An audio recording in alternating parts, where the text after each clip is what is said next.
Welcome back to the Red Man Group. This is the second episode of the final convention of the decade. In this episode, we're going to be wrapping up what it is that we've gone through since 2010 to 2019, where we're going in the future. I mean, this is the 85th episode of the Red Man Group, the final one you're going to see during the convention on live. I'm looking forward to going through this. We've got a monster panel lined up for you. And towards the end, maybe we can slip in a Q&A.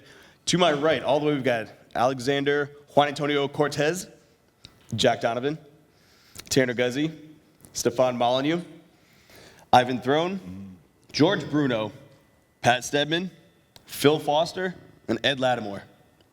Now, there's too many men here for me to go through all their websites and what it is they're offering, so Google the name, you'll find plenty. I want to dive right into this one because we've got a lot of ideas up here, a lot of different perspectives, and what we're covering is important because it's not about what we're doing today, it's about where we're going. But you don't really know where you're going until you know where you're coming from. So before we kick this one off, I was asking the panel, who's been in this space, really deep in it from the beginning? And we came to the conclusion that it was Jack Donovan. So Jack, from 2010 to 2019, what would you say is the biggest evolution you've seen in the Manosphere, this men's movement that we have going on of ours? Well, obviously more infrastructure. I mean, there's more people talking about that.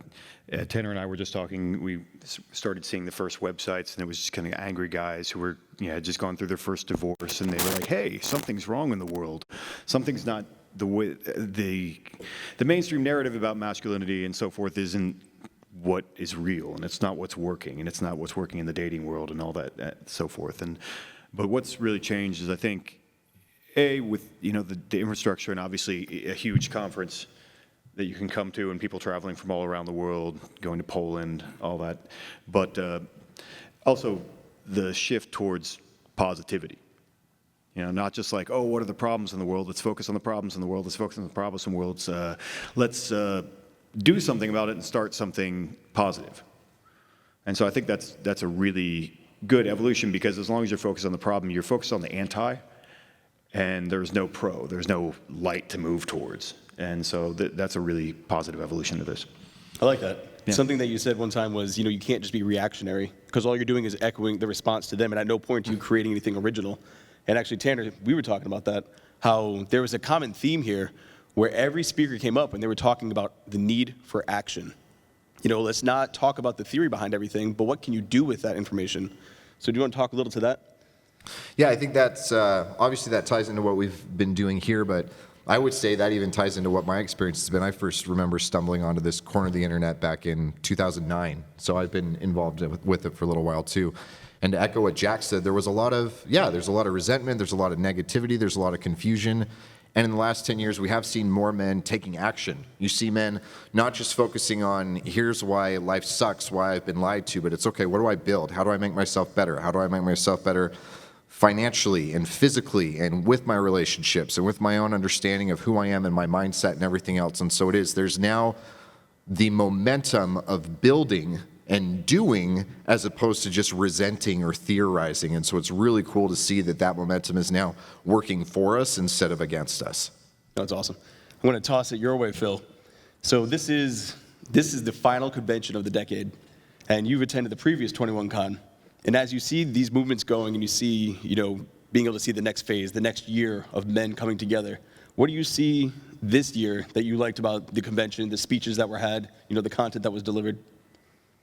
Well, the content that was delivered was definitely a lot more positive, I would say, this time around.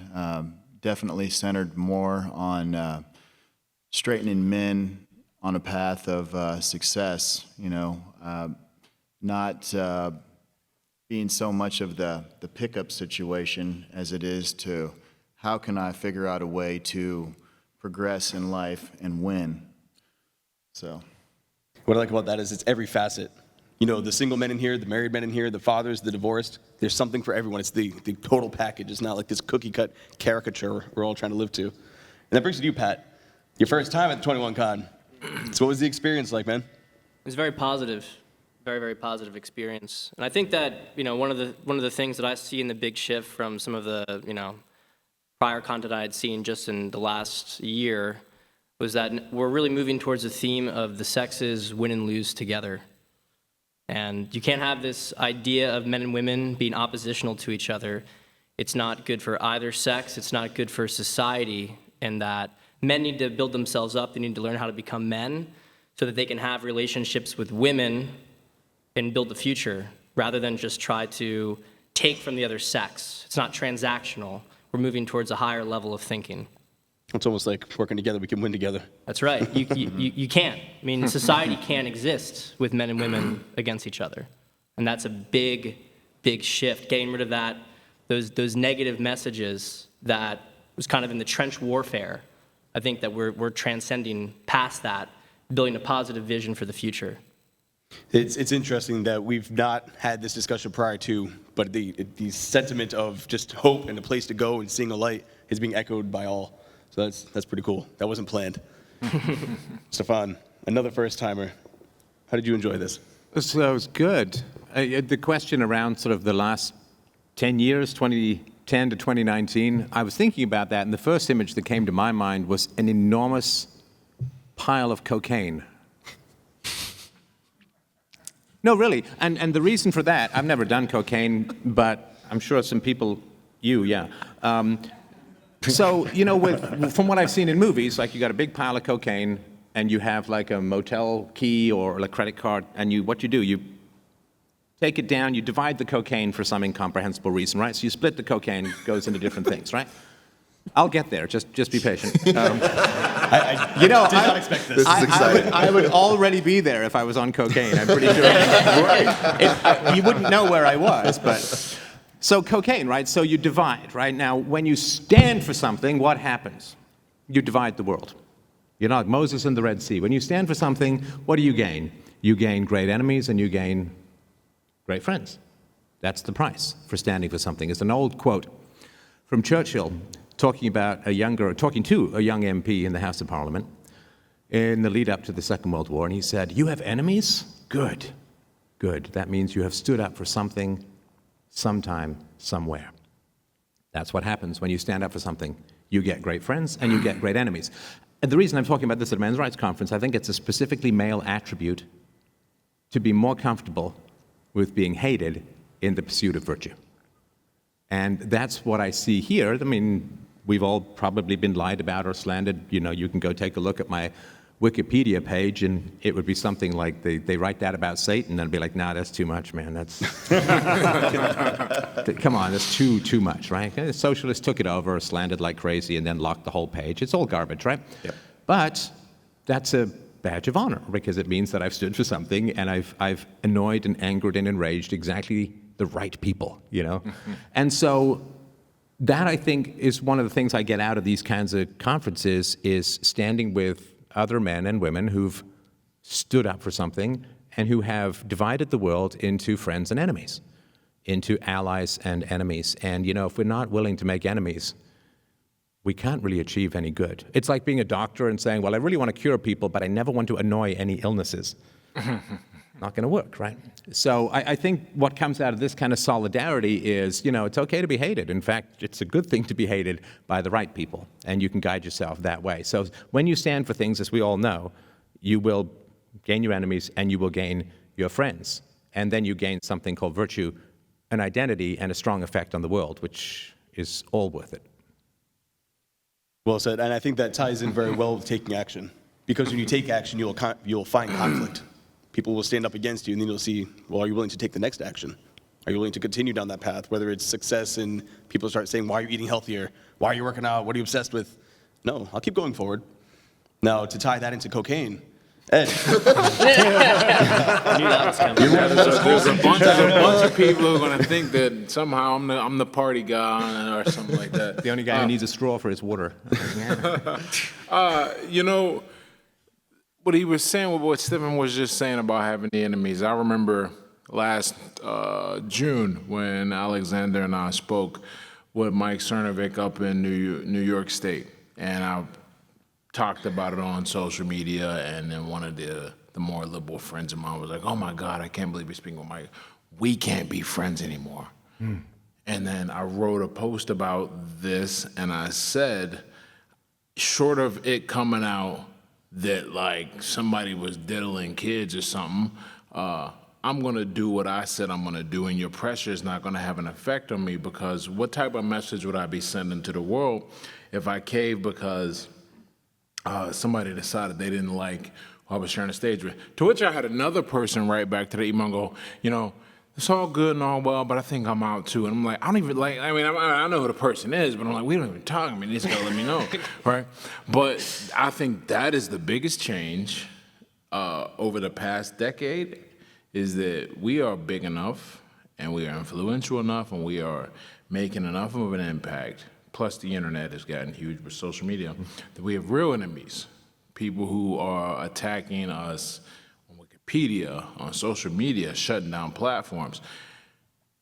We, you know, when you have that kind of power, you know, you can gauge somebody's effect by the quality and the caliber of their enemies, and we're making good enemies, certainly powerful enemies, and that comes with a risk. But it's not a real risk. I think they're all ghosts. I think the paper tigers in a sense, and this is where the real work is done. You know, guys come together and get together in person. So that's my experience over the past 10 years about what's changed most, is that we're really on some radars now, and that's cool though. Well, it's not like, I mean, I don't think anyone's gonna come up and put a few in us, but like, you never know, and if it gets to that, it's crazy, but it probably won't. It's just we've got good enemies now, and we're making an impact. Excellent. And George, you're someone who has been a vocal proponent of this convention. You know, my first one, you were there, and it was just, since then, it's one of those, you've passed on guidance, you know, some mentorship, and helped me along the way figure a few things out. How have you seen this convention go from what it was when you first became a part to what it is to where you think it's going? Yeah, I risked by saying that I am coming from a place of joy. I'm tired of fighting. I want to put my weapons down and live my truth rather than just blab it out. And just because you don't get immediate results from your beliefs or your actions doesn't mean that they're not correct. Sometimes you have to persevere doing the right thing. And if you are mocked by certain people, they might be the right people. You know, like who said to be hated by the right people? I like that. And I never embraced that before I belonged to this organization. I don't want to say I feared the people that hated me, and it bothered me. It used to keep me awake at night. Now it's kind of a badge of honor, so to speak. And I will continue coming from a place of joy, not from a place of war. I want to loosen my fists. Some people are young enough to still have the fist. Nobody wants to see a 60-year-old man fighting with a 28-year-old on Twitter. You know, it's just ridiculous. I mean, a 60-year-old man being called a pussy. Okay, whatever. Like, how could I possibly respond to something like that? You're so purple pill. Like, really? You know, come on, man. I have seen this organization take a stand for truth. I have seen, because there has been what I would call a purge and a house cleaning, and sometimes the house cleans itself, I think. I do believe that we all agree on enough stuff to be unified. I don't believe we are all in lockstep with on every topic, but we have enough in common, and that's all we need. There's no real deal breaker.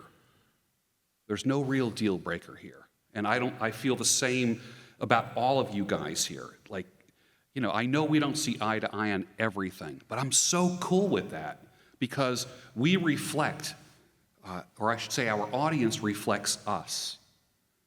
You know, my gray hair, I thought I was going to be the geezer of the group, and then I started seeing other geezers in the audience. And I'm like, wow, what are they doing here? And then I had to look in the mirror and say, wow, what am I doing here?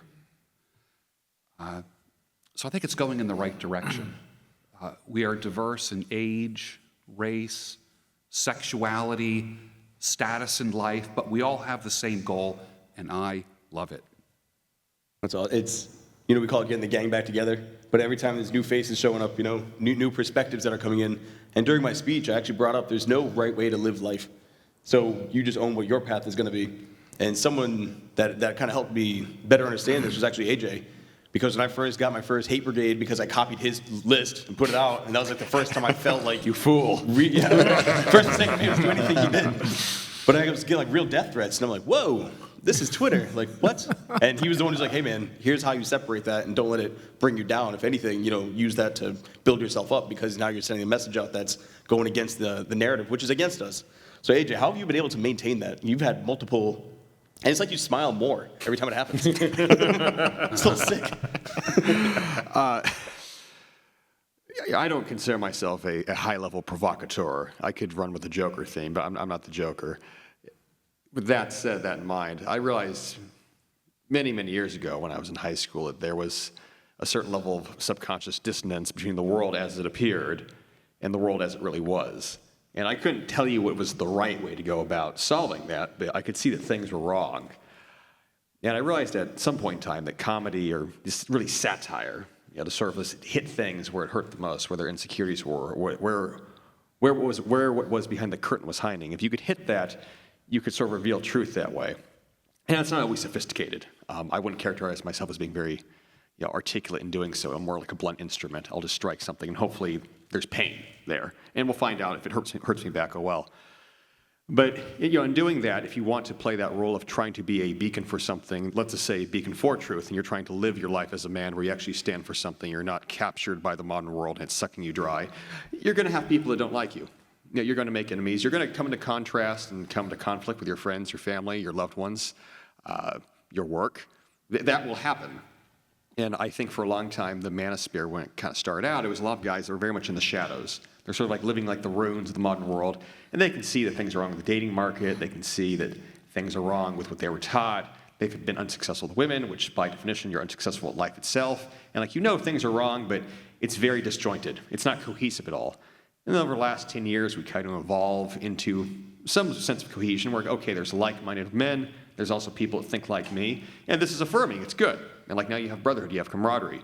But as you come together, by default, your enemies start grouping up against you. So how do you handle all that? You have to not care. There's a certain very, very ancient quality to masculinity, which is just not giving a fuck. Bad things are happening. Sort of the infamous meme online, the house is on fire around you. Oh, this is fine. Yeah, maybe it is fine. Because if you're still alive the next day and nothing killed you, nothing ate you, what's the problem? What's really bothering you?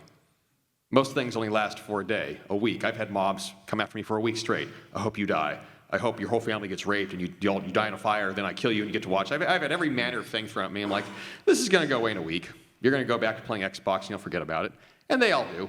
Everybody does, because hate feels good in the moment, but in reality, we live in a world where nobody actually really wants real conflict. Doing this is not real conflict. If you really don't like me, come fight me. No one's ever taken me up on that. So for yourself, like we were having a discussion, if you're going to be a man, you're going to say anything, especially publicly, be prepared to have people not like you. But that's also the affirmation that you've made the correct enemies. So good. That's alchemy. Learn to thrive on that energy. Maybe I'm pathological. I love negative attention. It just drives me forward that I'm doing something right. And you're all here. I get to talk to all the gentlemen here. I get to interact with people every day where I know I've positively affected them, and it's done something for myself. I'm in a virtuous cycle that way. From the outside of you're a misogynist, hater, Nazi. I'm Jewish, by the way, which is funny. You can say all these things. The actual reality, in concrete physical action, it's the exact opposite. You are the most efficient therapist there ever was. Just don't give a fuck. Oh, okay. That's it. I just add one little thing That to would that solve too. probably 90% of your problems. To speak to this. No, it's sort of funny. Like I got my first hip piece, I think, in 2008, and it's funny because it's like you're in a war and there's all these bullets flying at you, and you're like, oh, I'm doomed, right? And then you look down and there's nothing, and that's how you find out that you're Superman. Kind of like being Neo in the Matrix. You just realize I was just thinking that. it's all code. Just, all these things stop. You're like, this isn't actually real. I have total control over this. I think that plays too to the men here. This only works because action's taken from those who attend. And that's the worst part is when Anthony takes great staking pains to ensure all anonymity is maintained, that everything about you is maintained unless you want it to become public. He does not allow, he blurs faces, he protects information, this hotel venue, everything. He ensures that there's nothing that's going to happen to you.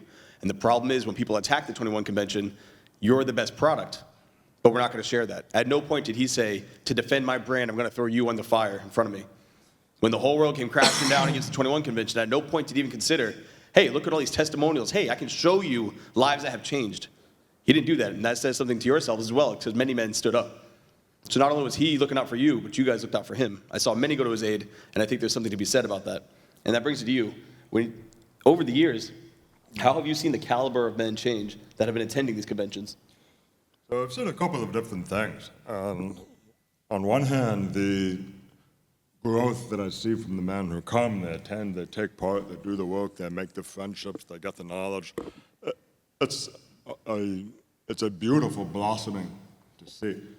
Hope and joy in what the future brings. Replace the cynicism and resentment that can be such an easy trap for people to fall into. The most important part of that, in my opinion, is talking about action, right? Actor, non-verbal, right? That's what I'm saying. Action, we're all talking about that. Cynicism is the little sister of despair. It is a paralytic. Cynicism prevents you from taking action. It's not worth it. Nothing real is good. Cynicism is the death knell of masculinity and manhood. And to me, it's such an exponential leap forward that resentment, cynicism, despair, those things are rejected by what the 21 Convention stands for. We're healthy, strong, powerful, unapologetic. That's how you build empire, that's how you build culture, that's how you sustain civilization, speaking the truth, taking action, not wallowing, hurt feelings, or fear. So every man here that I've seen that come in, some of them are repeat attendees, they've been here before, some of them are here for the first time, and the idea of challenging the narrative is terrifying because it's such an omnipresent thing in all of our media and everywhere. They're not giving in to cynicism. They're not paralyzed. They are doing something with it. From that, world is at your feet. When you look at the men, the repeat, for men who've been here before, when you see those guys come in, they're looking better, they've lost the weight. I mean, you can't help but feel like, holy shit, we're doing this. That like real bonds are being forged, real changes are being made. And like I said, again, if you came here and you spent the time and the money to attend this, that's just to get you to the starting point. This isn't the finish line. And when you look at guys coming together, I mean, there are a lot of groups popping up. There are a lot of men that are forging friendships outside of this, and they're meeting up in between the major conventions. I think that's one of the greatest steps we've made in the right direction is you can only sit on Twitter for so long, and you can only talk and make YouTube videos and spend 6 hours a day talking about what the true red pill is for so long. At some point, you've got to go outside. At some point, you've got to go meet a man, and you're sitting near men. And those in the live audience, those are going to be watching this, you got to get off the screen and go meet the man. There's no greater accountability than having to show up and stand with these men because they're judging. Hey, are you better than you were last time? If so, fist bump. If not, we got to get to work. How can I help you? And I look forward to seeing more faces heading forward, but that's going to lead to where we're heading with this. So 2020 brings an election season. It brings, I'm picking your brain on that one. It brings the patriarchs, where Tanner will be the chief patriarch. It brings 22Con, and it also brings a total closure to what it is we're doing here. All the men you saw on this stage, all the speeches given, all the dinners, all the meals, we've got another one tonight. Hang on to that because this chapter's closing. We're moving on to the next. I want to toss it your way. I'm going to give you the patriarchs. I'll let AJ go with the 22Con. Okay, so patriarch. Patriarchs.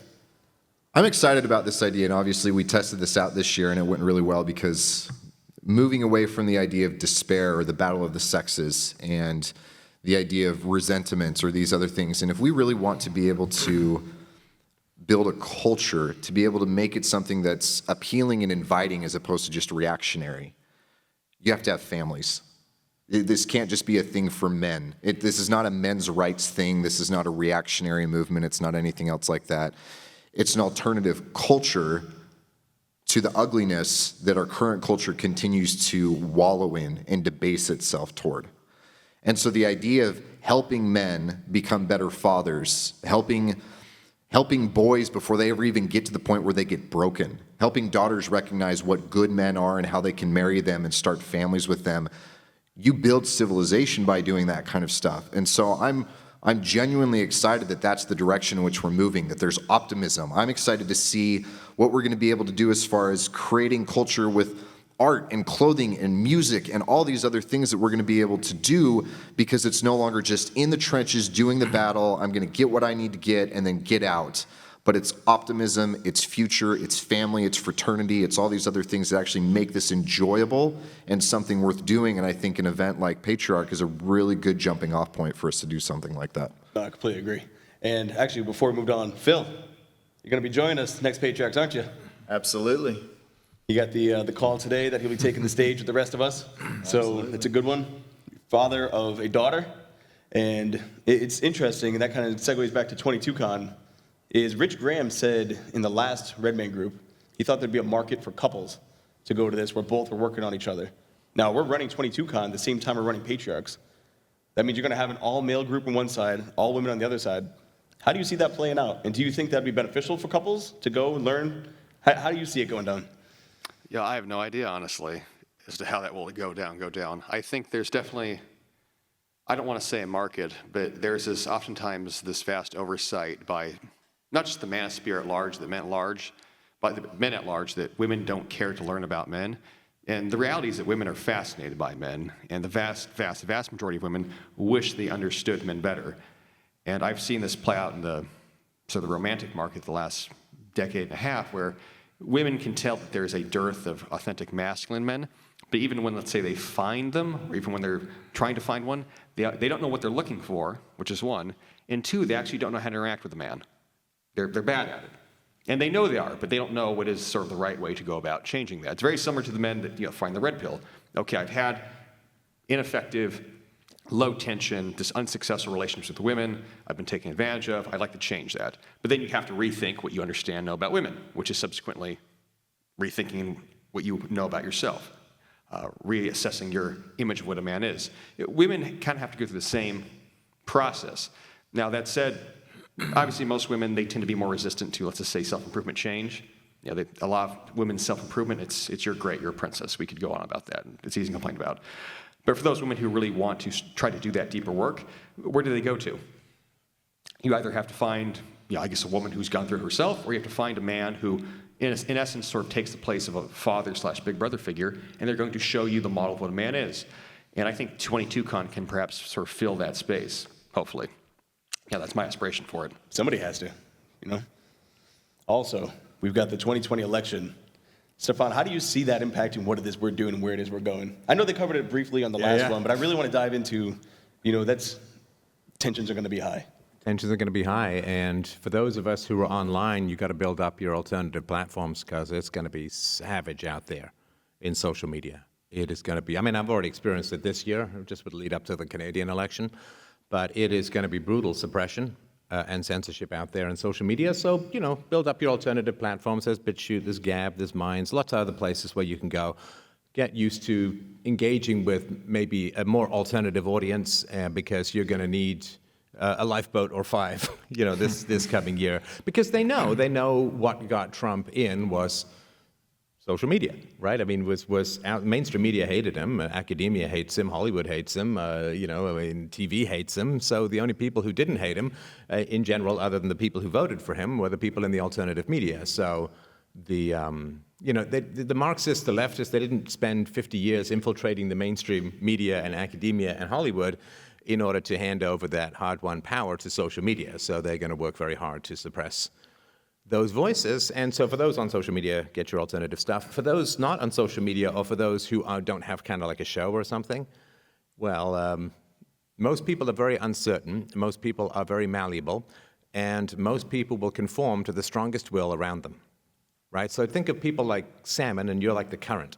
You ever see the salmon in the river? The stronger the current, the more in line the salmon are. Now, it's good to be right, so be right when you're the current, but don't be afraid to flex your power and get people to conform to a stronger, correct will. It'd be nice if everybody responded to reason and evidence, and we could just sit there with our charts and our data and graphs and all that and change people's minds, but that's not the way that people work. Human beings do not respond to reason and evidence in this postmodern universe as a whole. I got a whole presentation called The Death of Reason about this on YouTube for now. And so just given that the reality that people aren't going to change their minds based on reason and evidence, you have to be very strong-willed and you have to just stand the line. People will fall in line and will do the right thing. They won't know why they're doing the right thing, and to them it might feel like conformity, but it's kind of like this. If you're a doctor and you're in some primitive village where people believe that the ghosts tell them how to get well and so on, right? And you've got a medicine that's going to cure some illness, but people think the medicine is poison. What do? You say, no, it's the ghosts who are telling you to take it. And people are like, oh, okay, it's the ghosts who are telling me to take it. Okay, well, I'll take it. So they get cured. So you have to kind of dip into the anti-rationality of the world to get things done. It's just the reality. And I've made this mistake. You'd be the purist on reason and evidence, and you just spin your wheels in the mud.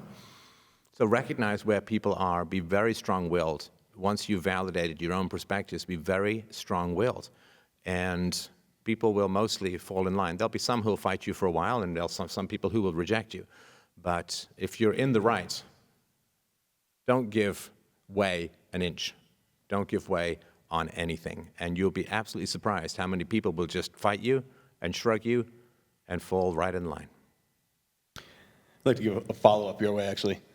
So a lot of the men here are not going to be in this group. But what do you have to say to those who don't think politics apply to them whatsoever? It doesn't matter. There's I think, a majority out there who are like, whatever. Okay, so, geez, where to start?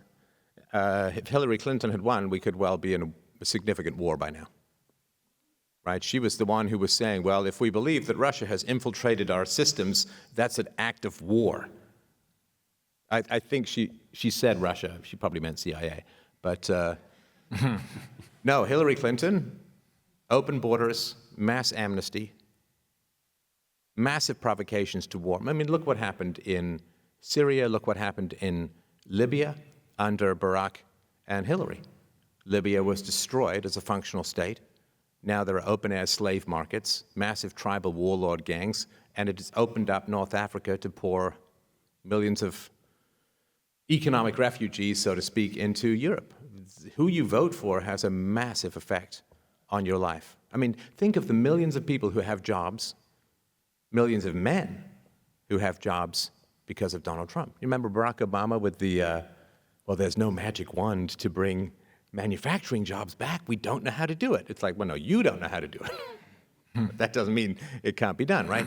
So think of all the manufacturing jobs largely going to men who have a purpose now, men who are not going to be tempted by addiction, men who can start to found and raise families because Trump got elected and Hillary Clinton did not get elected. Trump understands business. He understands how the economy works. This is why millions of people have jobs, and this is why the Democrats hate it, because when you're, as I said before, if you're paying taxes, you want taxes to go down. If you're on the receiving end, you're fine with it, right? So it really does matter. There are tens of thousands of men alive, literally alive, because Trump got elected and they got jobs. Because a man without a job is like a woman without love. You're just dying in the shadows inside. You need a purpose. You need, we are human doings, right? And human beings is, I don't know, for toddlers. So it really does matter, and you got to stand for what is going to grow the economy, because if the economy crashes, man, the fights that we might have around our living room and the displays of disgust we might have to endure around dessert when people are like, oh, you're pro this or you're pro that. Man, if we lose money, if we lose the economy, if we lose the power grid, as you can see, like the brownie out of California going right now, I mean, half of it's slipping into third world status. We're going to look back when we have to pick up a rock because our neighbor is hungry. We're going to look back and say, man, I should have been a bit more forceful at that family dinner. Because you don't want that regret. That's really all I got to say. Well, that's well said. And your point on banning, as someone who has been banned, Ivan, what are you building to make yourself, I guess, ban-proof from Twitter or whatever social media you're on? Well, I'm on my alternate Twitter account. Remember, I had Dark Trout Man, and then I think someone was upset with my response to Peter Fonda, saying that Barron Trump should be locked in a cage with a pedophile. Social media is in many ways a hell platform, but it's also essential to the work we do in reaching people. So I'm building real-life relationships. I'm moving more to Telegram groups, doing more chats with men in those channels because, number one, it's more private. Two, it's a lot more focused. There's a lot less garbage in it. And relegating Twitter to more of a general outreach program, platform, as opposed to a training and engagement platform has been working for me. Bottom line, though, we need to win the wider culture war. Because if it's not Twitter, it's something else. If it's not your employer, it's your social circle. If it's not social media, it's your local bowling alley. They don't want you there anymore because of X, Y, or Z or politics. That's just going to get more intense, especially as we move in towards the election. If we thought 2016 was bad, when nobody believed Trump would win, now they can see him coming and they still can't stop it. They're going to be even more angry. Now, that being said, there's no better time to be alive.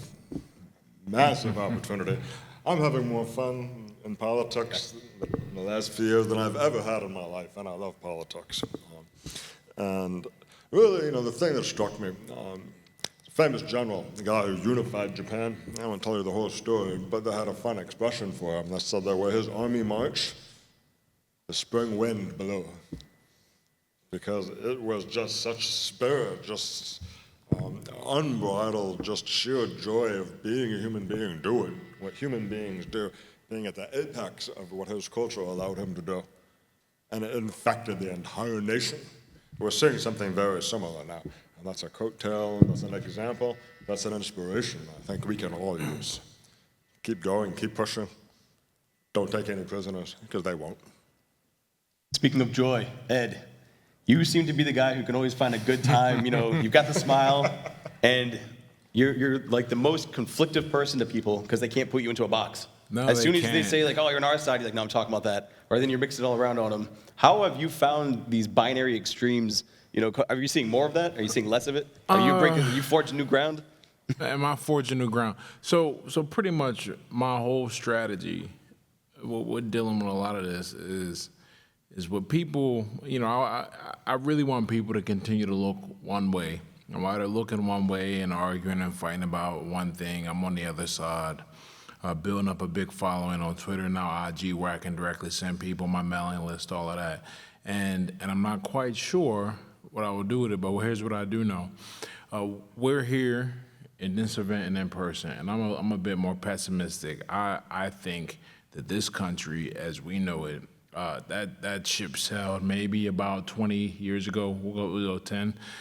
And now all that's left is the individual at some point. And if you can get and build up a community, of like-minded, first work on yourself and then through extension of people around you, and then hopefully down the line, the next order of influences, they influence their own little group.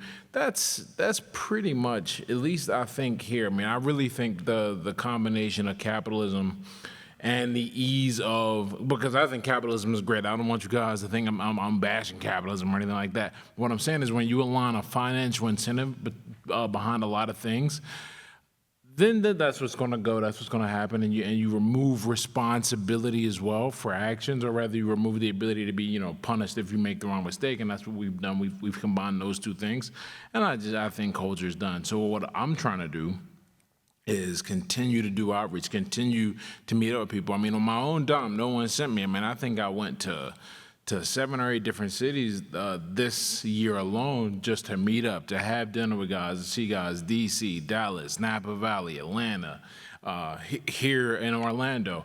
And I think that's what the future is going to be, in-person events and just finding like-minded guys to get around and build up. As far as, those guys trying to attack me, man, I'm pretty smart. I've been banned I got suspended one time, and I said, you know what? what's the game plan here? What am I trying to do? What am I trying to achieve? And now I know how to really play that game and sit around and they can't even attack me. I laugh at the guys that have great emotional control with dealing with them. I won't let them ban me because I got a bigger kind of purpose. If they come after me, you guys are effed, man. Y'all going down because I'm a very hard guy, and you know I get like +5 defense for on the race card always in my belt. That helps. So they get me. You guys are in trouble, but I don't think they're gonna get me. At least not without some trumped up charges, kinda. But that's just where I'm at there. But I know they'll try to find a good time because man, who hates a happy person? It's easier to convert and grab more people. If I can get you on my list, you just read some of my writings, we talk, we exchange. Yeah, now I've got influence over you. I got far more influence than trying to hit you with the ideas directly. I can slowly wrap myself around you and get a lot of control that way. But y'all should still sign up for my mailing list. I'm not doing nothing this city. Don't think I'm mind control. Just come on in. When you explain your strategy, I'm just like, I just stop talking. I don't know what you're saying. You Oh, have a system inside a system with a subsystem. No. Well, basically, the whole goal is get as close to people as possible. I mean, I really feel like he was saying, Twitter is a lot of garbage, a lot of noise. Yeah. If I can get you past that noise and we can start dialogues, I can get you in my mailing list where I can go back and forth and just talk with you. If I can see people in person and continue to get those people to in-person events, I think that's the only way you're going to make change. Change your mass, that ain't happening. The mob mentality, even if you do have the best idea, there are just going to be too many stupid, and there's always going to be more stupid people by definition, and they in groups they're undefeated. Stupidity in a group is undefeated. So what you need to do is you need to get as many people as you can in and just away from it to get them to talk. I mean, so many people, if you can just talk to them, they're not all going to be receptive, but if you can just get a conversation going, you can do a lot with a conversation, and that's kind of my goal. I know pretty much I've accepted that I can't do anything in mass, but if I can get somebody on the edge who has the wrong idea about what we do and who we are, then that's a mind we can change. I don't remember who it was at the Patriarchs edition. I think it was Tex maybe, but he was saying that someone was arguing with him on Twitter, and then he went and got in the DMs and was talking to him about it, and ended up selling the guy a ticket to come here after he was criticizing the con. Now, that's the kind of work I'm very much into. If we can do that, we got a chance to salvage a few guys, but this whole thing, this house is done. That's me. I think 95,000 on Twitter? Something like that. All right, so let's just say 95. Yeah.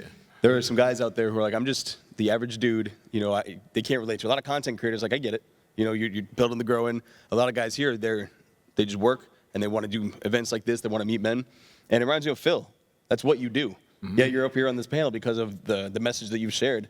But you just work, and I don't think you have a blog or anything. I think you just have a Twitter. Yeah, I just have the Twitter, and no, I don't write books or anything like that. And I enjoy the company of these gentlemen right here. I've actually seen every one of these guys speak over the last 2 years, and it's my second time coming to the 21 Con. And I'm kind of like with Ed. He actually came out to Fort Worth to one of our dinners this year. And he was there on his own dime. It was a great evening. And I'm under that same preference of face to face. It's kind of like gentlemen in my area.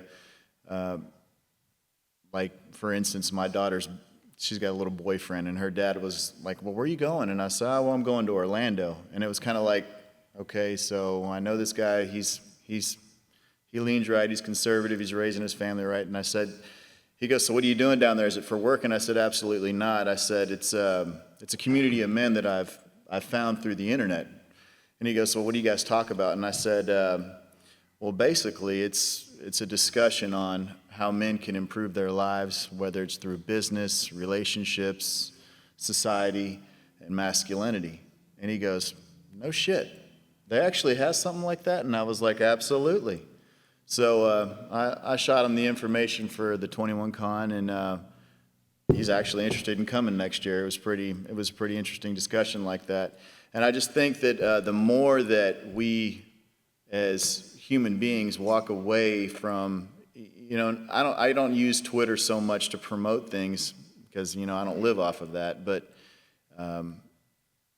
that human connection and speaking to folks and letting them know, hey, there are resources really out there, and there really is a space, even though you may feel alone, to go to. These are the guys. So like one of the things I've done over the past 2 days here at the convention is folks that I've been talking to, I've been collecting their contact information. And I tell them, if you need to talk about anything, let me know. I'll do the same with you. And I just think that the more we focus on that human interaction and build that network up based on whatever's going to happen in 2020, as long as we are unified and not divided. There's so many men in the Manosphere that are just like caught in the friggin' ether right now. They're lost. And we need to figure out a way to get these gentlemen to find their way out of that ether and find themselves more towards a message of positive masculinity, so to speak, and a position of being successful and not the what ifs and, oh, well, this is going to happen if I try that. We need to figure out a way to pull them out of that ether.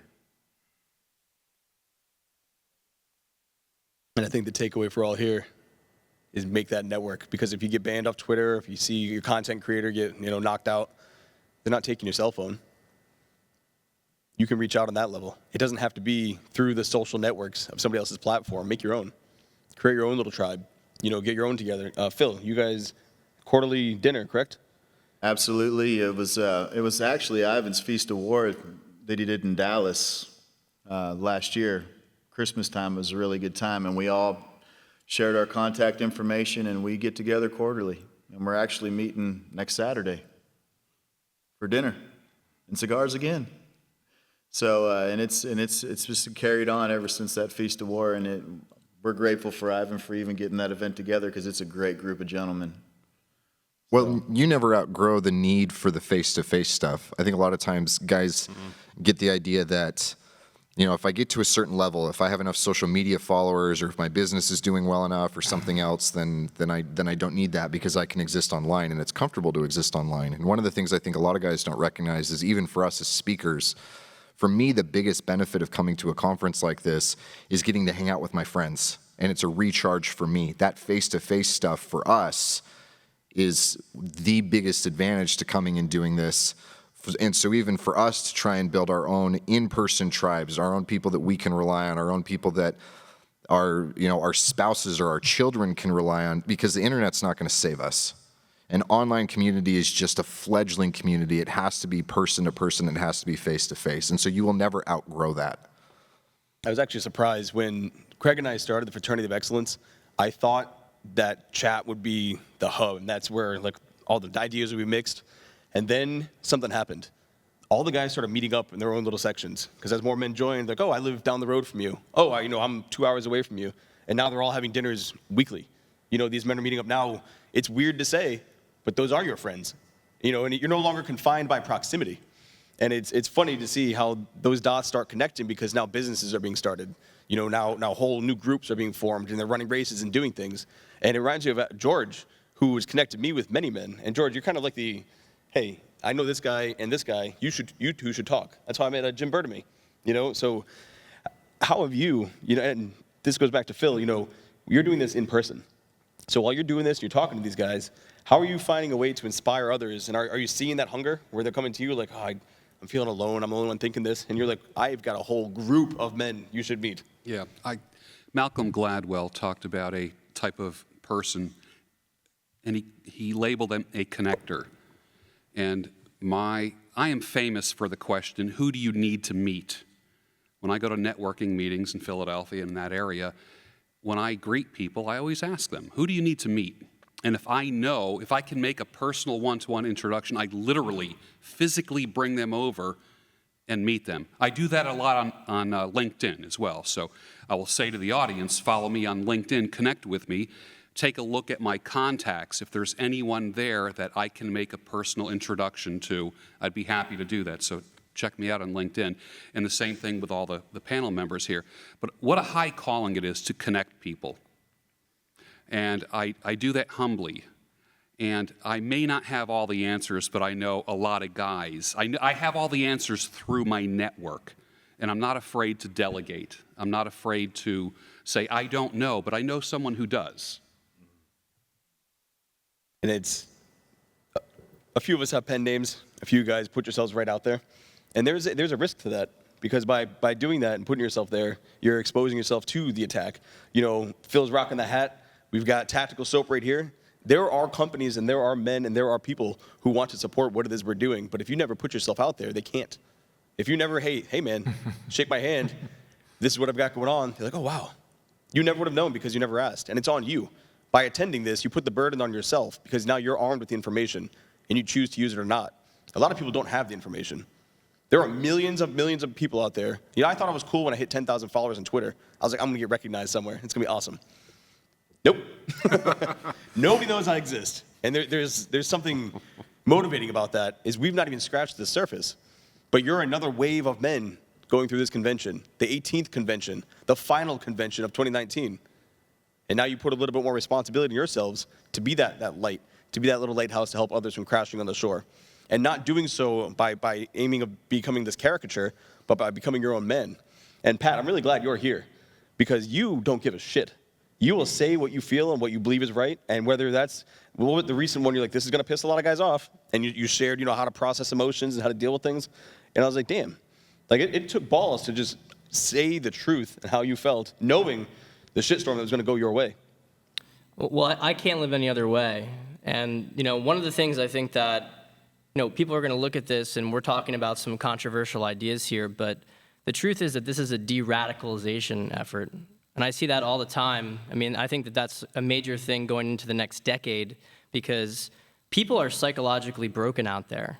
Like, I work with guys, they're really good guys. They don't have father figures, they don't have families in a lot of cases, and they've been twisted in multiple different directions, taught to hate themselves. And I think it's true on both sides of the spectrum, and I think a lot of the stuff that we're seeing, like all the division, has so much to do with the fact that people have these internal issues and they're repressed and they're projecting against other people. And what we're doing here is we're helping guys to have a way forward. We're helping guys to get good with themselves, and when they get good with themselves, they can start to approach the world from a position of love and respect for other people, abundance rather than scarcity. I mean, not everybody on this stage agrees with each other about everything, right? But because we all have good internal sense of selves, like none of us take it personally. We can as men, we can talk about different things here. We can respect each other. We can respect free speech.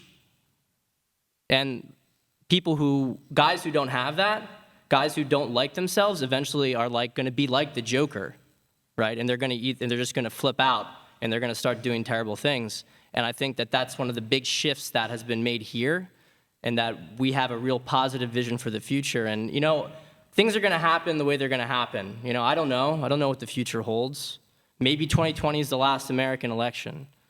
But we're going to save as many guys as we can, and we're going to save women too, because when you make guys better, when you make guys healthier, you also give women guys that they can bond with and that they can be with. Because one of the major issues for women, I mean, living in New York City, there's a lot of really good women in New York City. I know it's against some of the narratives, right? But it's very hard for them to find guys who have their head straight and have their shit together.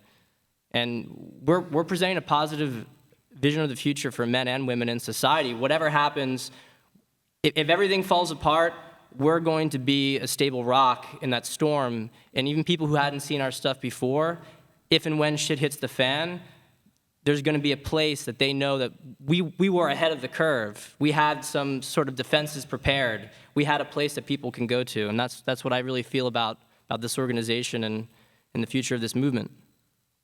Yeah, I truly feel that is the future. And that's kind of our final topic we'll be hitting on is, what does that look like? Are we going to see something like Gab actually become productive? Are we going to see, these platforms that are supposed to be representing free speech actually taken off? And we started in the beginning over here, so I'll just have us go down this line. When it comes to social media, when it comes to where you see, the best use of people or what you think men are going to start doing, we've got the 21 convention. That's cool. What else are we going to be seeing coming down the line? We're going to see more guys getting into smaller groups. I mean, I know it's back to what I was saying before. I was going to say, it's not a repeat. I feel the same exact way. I'm 100% about that. The whole take the online network offline so you meet these guys in person. And then from there, you'll, like, I really vibe with that guy, but I want to vibe and kick it with this dude. He's got more of a family, but when there's a cookout, we all get together. But in general, I think the most is going to be weird. We got this technology that allows us to reach out to everyone. And in doing so, we can find the right people, and that's how we should probably start using it, to find the like minds, the guys that are going to resonate with what we're trying to do and what we think. And that's cool. I mean, it works the other way too. Man, if you hate everything we stand for somehow, and you stumbled into this convention or you stumbled onto this channel, man, go build your tribe of whoever and work with those people in person. But no matter what, I think people, I can't remember who said it, but someone was talking about how it seems way worse online than it is in real life. And, how true is that? Depends on where you live. But the idea is that you see all this hate and this vitriol spit out on the internet. Well, a lot of that gets diffused when you get in person. When you have a real solid real life, you're just not that angry online, and I think that's what we're gonna see regardless. Certainly, intentionally on our side, if you want to like break it down on our side, and hopefully everyone else kind of follows suit and realizes life is a lot better when you have a solid group of people with you in your real life. Well, I just wanted to mention as well that the job of thinkers is hate me now, love me later. Mm-hmm. Right? I mean, when I say to women, like one of my biggest tweets over the last couple of months was me saying to women, you live to 80, but your eggs die at 40. You got 40 years to film, man. Now, for some women, they're really upset, right? But other women are like, I end up with pictures of babies in my inbox, people saying, man, you annoyed me like hell at the time, but, you got me. So it's like, somebody who comes and says, hey, man, you're fat and out of shape. You don't like that person in the moment because you got your illusion and you can, muscle yourself up in the mirror and stuff, and you put some, I don't know, Schwarzenegger filter on yourself or whatever. But the guy who comes up and says you're fat and out of shape, you don't like that person at the moment, but when you eat better and exercise, you're happy later. So you just got to be willing to be disliked in the moment. Doesn't mean the dislike goes on forever. Mm-hmm. Jesus himself was hated in his day, Kind of turned that around after a while. So just know that people who are screaming at you now, they don't often circle back. Maybe sometimes they do circle back, because there's pride and all that. But you shake people up, they get really mad at you, and then they go away and they think about it. And they may not come back and thank you, but I'm telling you, it's there. I think what people need to keep in mind too is the person that's making you angry every single day without offering a solution or having your best interest in mind, or are they making you angry just to make you angry and that's it? Yeah, if you act out of love, and this is a really abstract thing, like how do you not get banned? Well, you have to just check yourself and say, am I acting out of love for humanity? Am I acting out of love of the truth? Am I acting out of love of virtue? Because if you act out of hatred, I mean, it's not adding a lot of positive stuff to the world, negative stuff, but also you're going to make those strategic missteps that give people an excuse to ban you. And if you just check yourself and say, why am I posting this? Is it because I want to piss people off? It's like, this is probably not a very good thing to be doing, right? I mean, it's not great. Maybe occasionally. But, are you acting out of love? Like, so I talk to women about 90% of their eggs are dead by the time they're 30, not 40, 30, right? Because I want them to freak out a little bit. And if they say, hey, I don't want to have kids, I got no problem with that. But if they do want to have kids and they get they're going to freak out at the time, they're going to panic. Good. That's good. Panic, anxiety is good because it helps you to change course, right? So, knowing that if you're acting out of love and care and concern for people, you can handle them being annoyed at you because, it's for their good in the same way that you confront yourself with those truths. Embracing dislike and not just being a troll, but being somebody who's willing to upset people out of love, I think that's the biggest shield that you have going forward. Bill, heading into the future, what do you see going on? What do you see the positive changes or negative that will be coming our way? The evolution of what it is we've built here. Well, I'm more of an optimistic individual, so I'm going to say that it's going to continue to grow. And I believe, similar to Ed, there's going to be more local tribalism. I've experienced that myself through Ivan's event and Fraternity of Excellence, and I just think that the more the word is spread, maybe not through social media, it's maybe going to take more of a like Stone Age approach. Hey, this is what I do, this is what I'm about. More of a one-on-one conversation with people that you might recognize that are lost or struggling with something, you know. As far as social media goes, you know, I really could take it or leave it. I really don't spend too much time on it. I mess around on Twitter, but, you know, in the future, I see it as a platform for being targeted, absolutely. And I think, you know, having any kind of opinion, one way or another, you put a target on your back. You know, if you support Trump, they're going to come gunning. If you support masculinity, they're going to come gunning.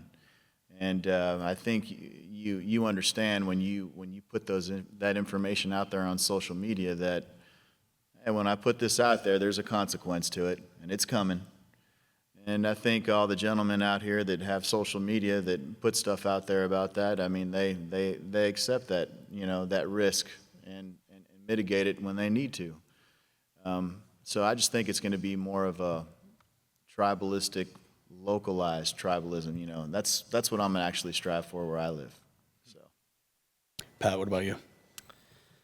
I mean, I don't think that. I think what Stefan was saying was really on point with this. When you engage on social media, you need to be thinking about what your intention is and where you're coming from. And I think, you know, the 2016 election was very triggering for people on both sides of the aisle, and I certainly found myself falling into it at certain times, getting really angry and kind of low, like going into a low vibration state where you just wanted to fight. And I think that that's something that if we want to present a positive vision for the future, we have to avoid. Speak the truth. Like, you have to speak the truth, but come at it with the right intention, because most of the people, you know, we're dealing with a lot of trolls and a lot of broken and angry people who, you know, when we say the truth, it creates a reflection of themselves and all the bad choices that they've made in their lives and all of the dissonance that they just simply exist in, and it creates a massive emotional response for them. But for a lot of other people who are going through some things on a lesser level, they can see that, hey, this person isn't out here just to fight. Like, you can speak truth, but the intention isn't truth, the intention is to hurt. And that turns people off in the middle who are very curious right now. And so in terms of, like, where do I think things are going, I don't know. I think that there's a couple of different paths that, you know, the society could take. But I know that the more that we speak from a positive message of trying to get people to remove this dissonance, so people can be more honest with themselves, people can be happier, people can form better relationships with each other, the more we do that, the more we avoid the really bad situations. Because there's always going to be some crazy people, and we can't, like, one of the reasons that we have to stick our necks out and we have to speak from truth and love is that we can't cede the conversation to people who have bad intentions. We can't do that because everybody else, they're going to hear that, and then they're either going to fall into despair and get disillusioned, or they're going to freak out, and they're going to get angry, and they're going to get aggressive. And that's exactly what the broken people want. They want that. The people who hate us up here just having conversations about being better men, about building a better society, the people that hate that and the people who want to create all sorts of labels for us and throw them at us, they want people to get hurt. They want things to get worse. We don't. So I don't know what's going to end up happening, but I know that what we're doing is maximizing the potential options that bad things aren't going to happen. And that's what I think. That was very well said. And I hope that didn't fall on deaf ears. When you hear somebody speak to that nature, that authentically, I hope you're paying attention, because that's real. And that's the lives men are actually living. So don't just sit and go through, you know, the RMG. actually listen to what's being said. George, where do you see us heading? I like to say that my work is the home of sanity, clarity, and reason, and that's what I will continue to preach. Purify your intentions. Let your humor be truly humor. When you smile and laugh, let it be because comedy and humor is normal and fun and pure. Don't let your laughter and humor be at someone else's expense. There's certain people, when you see them laughing, that means someone is hurting somewhere. And I feel good about separating myself from people like that. As far as the future is concerned, let sanity rule, not emotions. I go back to my Stoic roots and say, delay your emotions, don't deny them. We're not going to be robots. Be pure in your actions. I stirred up a storm when I did a video on spinning plates because I have one plate and I have several plates. One of them happens to be a woman. Another is my reading. Another is my writing. If I'm turned down on date night, so to speak, it's not like I pick up the phone and call, Mrs. Plan B, Miss Plan B. And that was a real move of purity for me, from a guy who was spinning 5, 6, 7, 8 female plates at all times in my life. So I want it to be more pure. I don't want to be duplicitous. I want to be transparent. I want my yes to mean yes. I want my no to mean no. And I don't want there to be any ulterior motives. As a man with 3 children and 2 aging parents, I'm very focused on the future. I want to be able to take care of my parents as they're aging. I want to be able to take care of my children and do so with pride and leave a legacy. And if that legacy means a huge bank account, then that's great. And no one will ever make me feel bad for being or getting rich, amassing wealth, taking care of my family. Those are all noble things. And I think we need to get back to those noble things rather than conspiracy theories about the opposite sex, which just hold us back. Entire movements of men, from the moment they wake up in the morning, they think about who's trying to screw them that day. And that rubbed me the wrong way. I get up and I think about who's going to bless me today and who can I bless today. That's the place that I'm coming from. That's my future that I'm in control of. Ivan, the future of the Manosphere, what does it look like? Well, I think a couple of things are going to be happening. Number one, I talked a little bit earlier about how that narrative has cracked out there. And Trump's done something kind of interesting in a father figure kind of way. He's shown that you can kick the apple cart over and you can survive it. And right there, that inexorable, undefeatable quality that the narrative tries to portray itself in is shattered. That gives everybody the opportunity, both for the work that we do and also for everyone out there, to do it, to grow, and not be afraid, reach out. We got each other. I got your back. You got my back. And that creates a grassroots kind of hope. That's the most powerful thing that is. That changes nations. So what we have to be is competent, what we have to be is coordinated, what we have to be is intelligent, wise, all of those things. These are all healthy things that I mentioned. And I don't see a limit yet until things start maybe blowing up. But in the meantime, we've got an open road ahead of us, and there's no obstacles in it. They're all afraid of us. We're not afraid of them. When we see social justice mobs going after us on a daily basis, we sign up for that. Doesn't bother me in the least. I sleep well at night, no matter how many hundreds of thousands of resentful, bitter, angry, frightened people say that they hate me. So now, I think it may have been Ed who said this, or someone, or Aja. If you wouldn't trade your life for that of your hater, they're not a hater, they're a confused fan. That's very true. So we can make fans of all of them. Why settle for less? I'm not going to. Well said. Let's take it all. Stefan, where do you see the future of this? I don't like the question. I don't like the premise of the question because it's sort of like, how do you think this movie's going to end? Like you're a passive person in the audience. Where does the future go? It's where a tiny minority of strong-willed people, usually men, want it to go. You know, this describing the future like you're not part of it, I think, is a misnomer. I think it denies us our power.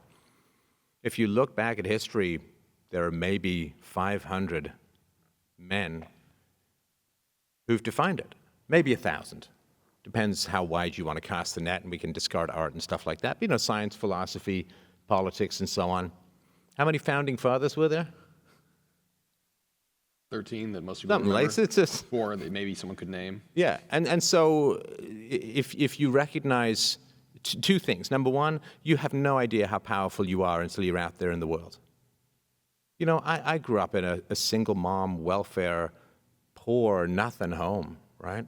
The idea that I grow up to command an audience of, I don't even know how many, 650 million views and downloads, never would have guessed it in a million years. You don't know how powerful you are till you step out there and really grab the reins of life and of society. The future is not democratic. The future is concentrated willpower, focus, and courage. And there's every single person in this room can change the future. It's not a wild horse we have to tame. It's something we control and drive. And if you look at the mass of people and the stupidity of institutions and the ignorance of the masses, they'll follow the strong. Lead them in the right direction. Obviously, be right. Don't lead them in the wrong direction, right? But the future is what we want to make it. The future is what we want to make it. Don't look at it like a movie that's going to unfold without your participation. Get in there and change the damn script. Because that's what other people want to do. And get in there and fight them. And another thing to recognize, too, is that there are far more people willing to fight with swords than words. That's a sad thing in society, right? There's a war. How many people volunteer? Thousands, hundreds of thousands, sometimes, of people just volunteer to just go fight some stupid war. All the way across the ocean, often in the middle of a desert, for no good purpose. You get tens of thousands, hundreds of thousands of people all want to get up there and fight with guns and bombs. How many people are willing to step out into the public fray and take the slings and arrows of outrageous fortune to wage a battle not of swords, but of words? We are very few in number who are willing to do that. Many more people will sign up at a recruiting office than go on and tell the truth on social media. And if we fail that task of fighting with words, not swords, I don't know, man, the next war could be it. The next big, everyone's so well armed, everybody's got so many weapons of mass destruction, there's so many terrorists, so many biological, chemical weapons, there's so many things you can do to the electricity grid, there's so many things you can do to the water supply and so on. If we fail, you know, we barrier between chaos, barbarity, and civilization, man, if we fall, I mean, the deaths that follow will be, to a large degree, on us. The last thing I'll say is there's 3 kinds, right? 3 kinds of people in the world. There are the sheep, there is the sheepdog, and there are the wolves. Most people are the sheep. And there's nothing wrong with that. Division of labor, I got no problem with that. It's perfectly fine. I don't resent it. It's the way things are. And then there are the wolves who want to take down the sheep. And then there's us racing around the flock trying to bark off the wolves, right? We'll never get any thanks from the sheep. They don't even know about the wolves are there until they're out of one jugular. It's a bit of a thankless task, but the only reason we have the freedom to do it is because there were a hell of a lot of brave sheepdogs in the past, and it's to their honor that we do our battle. It's a noble battle. It's an unsung battle. I mean, this should be a stadium with 50,000 people cheering and giving us mountains of bitcoins. I don't know, but right. That's how it should be, but it is a bit of a lonely, thankless battle. But if you know in your heart what you're winning and achieving for the world, man, you're right. There's no better life. There's no better life. And, maybe in 50 years or 100 years, they'll say, damn, those guys were fantastic. But now you just hate it. But it's worth it. It's worth it for what we save, even if we're never thanked. And now I have to reframe it. Tanner, what do you making the future look like? You reject my analogy. No, I like that. No, I appreciate that distinction, especially because it's what we make of it. And the problem that we find ourselves in is we have more material success than ever, and we're in the middle of more cultural decline than almost at any other point. And the one distracts us from the other. And at some point, those two are going to coincide, and the ruins are going to collapse. And the problem is everybody's going to scatter if we don't have something to go to. And just like Stefan has alluded to, people aren't just going to automatically go to truth. They're not automatically going to go to one thing. That has to be created, right? And the problem that I think a lot of us bump into when we do this is we think that I'm engaging on Twitter, or I wrote a really good article, or I can engage with reason and logic or something else, and that only gets a portion of the population. People don't live and die for blog posts. They don't build families because of that awesome Twitter feed. They do it for art. They do it for beauty. They do it for the inherent understanding that man is not a beast. He is noble, and he has the capacity for nobility.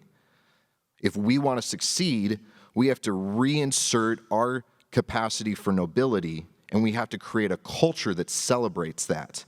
And the stark contrast between that innate nobility of man and the ugliness and the dross of what our current cultural decline is teaching us, people will flock to that in numbers. They're not going to spread. They're not going to scatter. But we don't do that just by talking rationally about ideas. We don't do that just by engaging on social media with words. We have to do even more difficult things. We have to create art. We have to create music. We have to create tradition and culture. We have to embrace the idea of something bigger and more divine and more powerful than we are. And if we don't do that, then we may leave one form of wreckage, but we just go to another version of it. So if we want to win, we have to reintroduce nobility, make it appealing, make it beautiful, and make it aspirational. Jack. All right. We've been talking a lot about this, and I agree with Tanner about a lot of things, which a lot of people would be surprised about that. A lot would be surprised. But yeah, no, just a few issues that everybody else has talked about that I want to talk about. One, the people who come at you, there's maybe two categories of them. There are professionals and activists and aspiring professionals, and they're playing a game. They don't care about the truth at all. I mean, the reporters don't care about the truth. They don't care about the truth at all. They're playing a game. They're doing something for hire. They're dead people who believe in nothing. They're terrible human beings. And then there's people who want to be like them.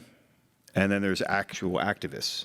And those people, you're never going to change their mind. You're never going to influence them in any way. And they're playing a game, and you're playing a game back and forth with them. And then there's all this other negativity that you get, which is boredom. It's just human weakness and sadness. And we've talked to other people what successful man sits in somewhere, and he's sitting there making mean comments on the internet. No one sits around doing that who has anything positive going on in their lives. These are people who are standing in line at the DMV, and they have nothing to do, and you said something I don't disagree with, I hate you. It's stupid. It's just, you can disregard that. I do think you do have to be aware of what people like reporters and activists and all those things, they do have tools that can wreck your life. And you have to be aware of that.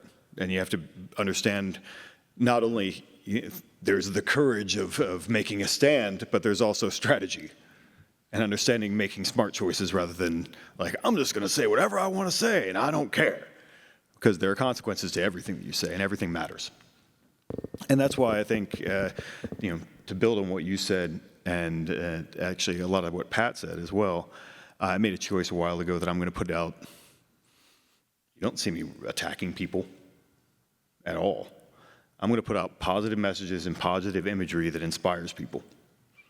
And if you're going to put anything out into the mass culture, that's the way to go.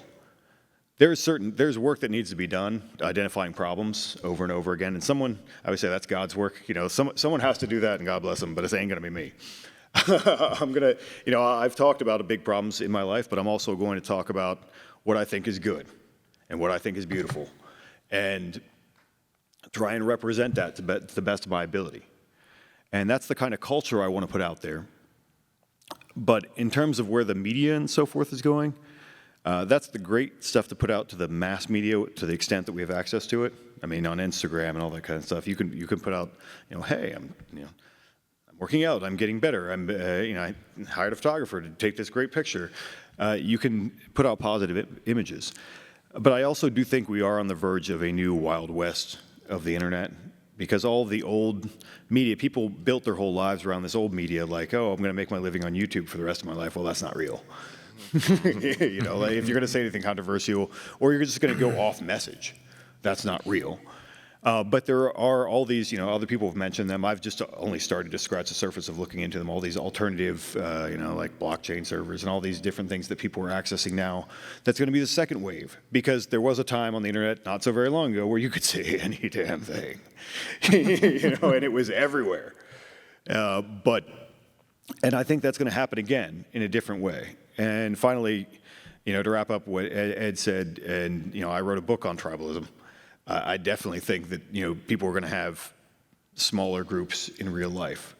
I think the challenge is a lot of people want to put everybody wants to put I'm part of this club and I have my Boy Scout badges and I'm part and go out and we're fighting the good fight. Well, that's great, but then you're a target. I've seen a lot of groups form where like just guys, we meet at dinner, so and so, here and there, and we have a network that we're building. And to have that network is super important. You really need that. But not everything has to be a big public thing, because then you have to be ready to take on the role of, you have to be responsible for everyone in your group, because one of them is going to do something stupid. You're going to have to answer for it somewhere. And so you have to be ready for that. And if you're not ready for that and you just want to have a group of friends that help you and make you be better, do that. But you don't have to have a big name on it, whatever. And I think there are tons of guys doing that, and I get emails from them, and so every so often, like, I formed a group with my guys, and I'm like, good, keep doing that. It's awesome. But yeah, I definitely think it's going to be more into, there are going to be a lot of smaller groups. AJ, let's close it out. That is a lot to wrap up. Social media is not going to save you. You can only save yourself. If you want a better life, if you want a better world, you'll have to have a better life. You have to create a better life for yourself. I was discussing this with Jack and Tanner last night, that beauty has really been lost from culture, and beauty has been lost from men. And I mean that sincerely. We can talk about heroism. We can talk about men that we look up to. We all operate in a culture where we can open up devices and see people that we envy, and we can play that envy game. But we also look for sources of inspiration. We also try to meet people that they are living a life that we could model our life on. And how do you program minds? How do you really change someone's mind? You do that by being beautiful. And whether you want to call that being handsome, in the masculine sense, you want to call it beautiful because that's a feminine word, you have to embody beauty. You have to be someone where someone can look at you, interact with you, and speak with you. And whether they like you or not, or whether they favor your aesthetic, you represent something that is aspirational, and it's obvious in how you live. Social media, these sort of finite games we play, I might be borrowing something from Stefan, but even the myths of the Black Plague, 1350s, 1360s, 3 people are dying, there's still people having children. Even in the worst of times when the whole world's falling apart, there's still people having children, living their lives, trying to build something for the future. The reality is that there is no final battle. There is no great war that ends all wars and then we are living in utopia. There is no point in history where masculinity and patriarchy and femininity reign together in this perfect harmony, perfect balance. That's all romanticization. Every period of history has its highlights. Every period has its lowlights. There have been shitty times. There have been good times. We could go back and chop it up and analyze it endlessly. And we all hope for violence. A lot of people hope for violence because it means that all the ideas have been sorted out. That's another great point to reference. I see this all the time online. People wish there was this war. They want it. They want right-wing death squads. They want to be stacking Antifa bodies. They want that because you know why? Because they don't have to think about what the ideas were. They don't have to do the battles and do the actual work of what I really believe in, what actually creates society constructively. Let's just fight. And who's ever left standing, well, that must be true because it's stronger. Yeah, that's nice to think about, but that's not happening. The war that is going to be fought is the war on your mind. That's the war that you are going to fight in. It's not going to be a physical war that way. There might be hot conflicts. People might put on gloves and punch at each other. You know, the left and right, or the right really wishes, well, we got all the guns. That's not happening because you're all too comfortable. You still log into Netflix every night. You still use Amazon Prime. You still use Uber Eats. You're not getting up off your ass. Nobody is. So if you really want to make a difference, change your life, change what you represent. Really write down, define, and live it out, how you live, what you're about. What are your God-given values? Do you believe in God? Yes, no. Actually ask yourself that question. That's a great social struggle right now. Do I actually believe in anything transcendent? If you have a belief in transcendency, if you believe that your actions echo into eternity, then be that, operate as that, and appear as that. If you don't, and you're going to show up how you're showing up now, you already know what that gives you. That gives you whatever it is you exist as today. So, you know, the future, I don't have an estimation of what the future is. The future is you. The future is your individual life. I can't give you the answers that way. Yeah, we can talk about fractionization, Bitcoinization, and, tribalism. There's going to be all these smaller groups. Of course there are, because that's how things go. As institutions fall apart, people coalesce again and again. That's nothing new. There's nothing novel to that. Yeah, what's novel? What's novel is you. What are you going to do about it? So that's my challenge to you. We can talk about all these things and be very heady with it. I could take this in a whole bunch of different directions and be very Nietzschean. Who cares? What are you going to do? Yes or no?